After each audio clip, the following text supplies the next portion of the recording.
ایک بھائی کا سوال ہے کہ روزہ افطار کرتے وقت کون سی دعا پڑھنی چاہیے جو رسول اللہ صلی اللہ علیہ وآلہ وسلم سے صحیح سند سے ثابت ہو۔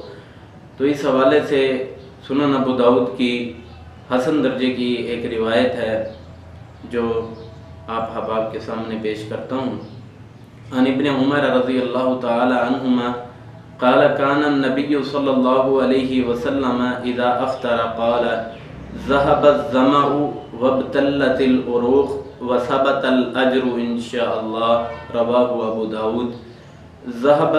کان النبی صلی اللہ علیہ وسلم، نبی کریم صلی اللہ علیہ وسلم اذا افطر، جب روزہ افطار کرتے تھے رسول اللہ صلی اللہ علیہ وسلم، تو پھر یہ کالا فرماتے ذهب الظمأ کہ پیاس ختم ہو گئی، وابتلت العروق اور رگیں تر ہو گئی، وثبت الاجر انشاءاللہ اور انشاءاللہ روزے کا اجر پکا ہو گیا۔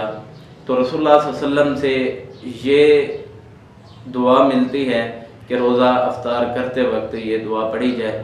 تو اکثر اوقات روزہ کھولتے وقت بسم اللہ الرحمن الرحیم پڑھ لی جاتی ہے، تو وہ بھی حدیث مطلق رسول اللہ صلی اللہ علیہ وسلم کی صحیح سند سے ثابت ہے کہ جو بھی کام شروع کرو اسے بسم اللہ الرحمن الرحیم سے ہی آپ شروع کریں، لیکن بسم اللہ الرحمن الرحیم بھی پڑھیں اور اس دعا کا بھی اہتمام کریں۔ تو یہ دعا آپ اگر آپ کے گھر میں کسی کو ایک کو آتی ہے تو وہ بلند آواز سے زور سے پڑھے اور باقی اس کے پیچھے پیچھے پڑھتے جائیں، اور انشاءاللہ 2-4 دنوں تک ان کو بھی دعائیں یہ یاد ہو جائیں گی۔ تو یہ دعا پڑھنا رسول اللہ صلی اللہ علیہ وسلم سے ثابت ہے، تو اسی دعا کا اہتمام کریں۔ واللہ عالم بالصواب۔